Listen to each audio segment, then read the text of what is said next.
Okay, it's a pleasure to be invited to say a few words to you all. I admire what you all are doing, and I'm very glad to be a small part of it. I think of designers as being in the business, in your case at least, of trying to shift the status quo. And that's hard, and I think you probably all understand that. But I've studied one of the biggest shifts in the status quo that ever occurred in history, I think, and I think it affords some lessons that could be useful to you all. And I want you to tell me if you're having trouble hearing me. I'll assume you can hear me otherwise. So if you go back 100 years, 1915, American city streets, the idea about what a city street was for was totally different. The street itself looked a lot like a city street today, but people's ideas about what a street was for was totally different. And if people who wanted to sell cars had just tried to sell them anyway, without changing people's mental infrastructure, so to speak, it would not have worked. And in fact, they tried to do it and it didn't work.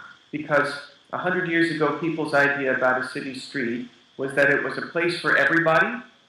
It was a place where pedestrians had a complete right to be at any time, in any place.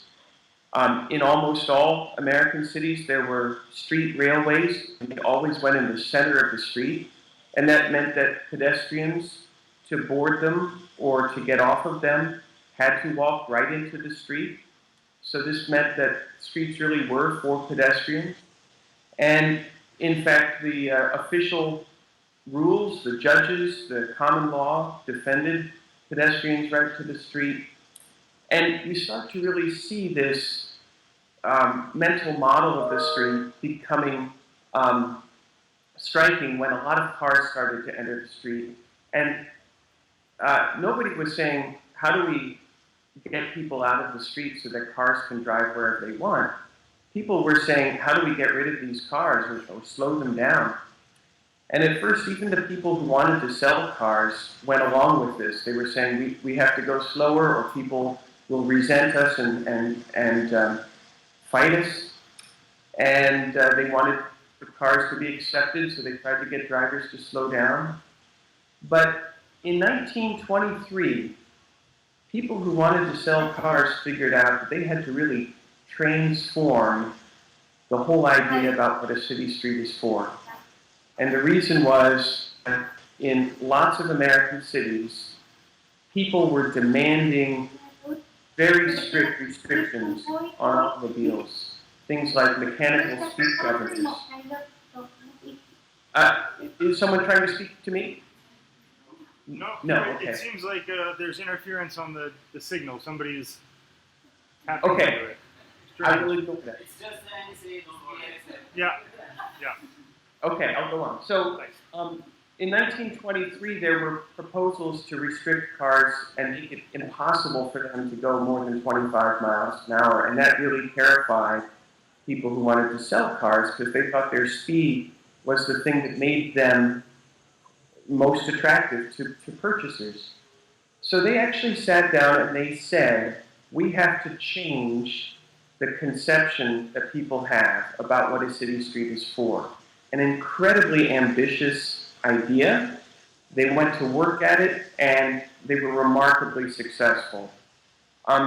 There's a lot of strategies that they used, things like taking over school safety education, and teaching children that streets are for cars. And I think reaching children is huge because they're obviously the future. They taught pedestrians that if they walked where they want, they were doing something shameful, which they called jaywalking. And they went to work to get gasoline taxes to pay for roads, because if gasoline pays for roads, then roads must be for cars. Now, I think I have time for only maybe one lesson from this experience for you. It would be the following.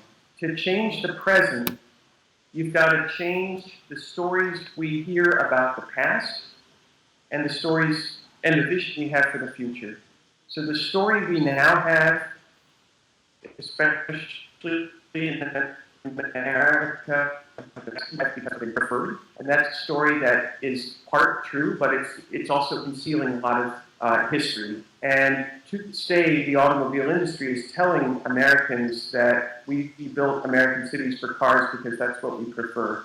We also need a vision of the future, and that's where General Motors' 1939 Futurama model is the extraordinary case. If they had had access to software like we have today, they might have made a virtual vision of the future, but instead they made a physical model that millions saw. And so they changed the story about the past, and they gave us a vision of the future, and that shifted the direction of the status quo.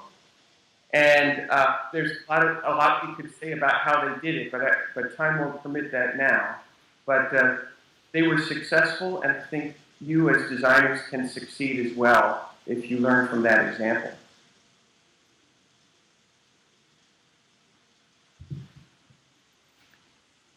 So I think I've taken 10 minutes, so I'll conclude there. Thank you, Peter.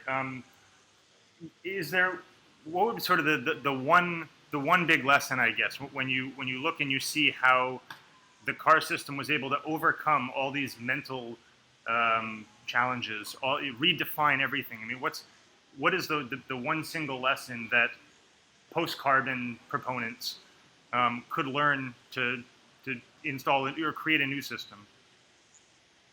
Yeah, I have to make a short list of big lessons instead of one. And the short list is it can be done. They did it. The second is people think of the status quo as a point on a trajectory. And if you want to know what a trajectory is, you have to know at least 2 points to define a trajectory, right? And so a trajectory in time, to make the status quo fit that trajectory, you have to tell a story about the past that makes that trajectory what you want it to be. And that in turn will shift the trajectory into the future.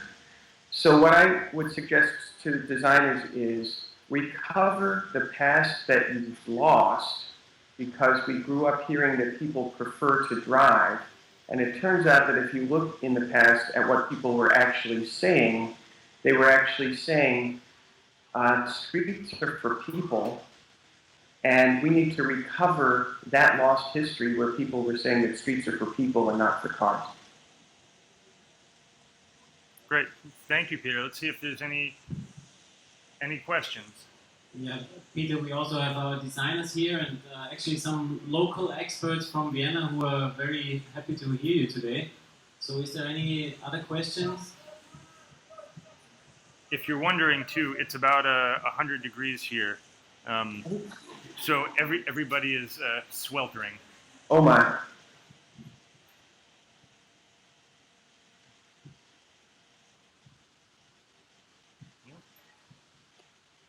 No, great. I think this is a great start. What this really ties in with is we've had several speakers today talk about the mental shift, that so much of it has to do not with a technical challenge, an engineering problem, but much more with a mindset.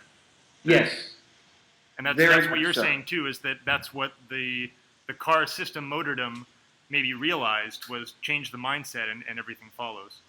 Yes, and in fact, this term Motordom is significant because it was used by people who wanted cities to be rebuilt for cars, and they got together and actually met, like you are meeting right now, beginning in 1923, and started to ask, how do we do this? Maybe I can offer you one more lesson that comes from their case, yes, which is they said, we have to reframe what this debate is about. And they started to give the message that cars are the mobility mode of freedom, right? Which is a very attractive word, especially in this country. And if you can associate your vision with a theme of that kind, it can make a very big difference. In your mind, maybe what could the post-carbon transport paradigm, I don't know what it would be called, Motordom is such a nice word, but what if they use freedom to reframe the argument? What could that be? I have a suggestion. I mean, one possibility is you could say that you offer real freedom, because once you make a city for cars, you can't get around in other ways very easily. And I think a post-carbon future is one of choices. Choices like walking, choices like bicycling, choices like transit. But maybe we need to get away from this freedom notion, and if that's the case, I would suggest that this post-carbon future is a future where you're not interested so much in moving vehicles for the sake of moving vehicles. You want a city that's for people, it's for places rather than for means of travel, and it's for the planet. And I think people, places, and planet, it's a nice alliteration in English at least, and might make a useful theme for a post-carbon urban future. Yeah, thank you very much.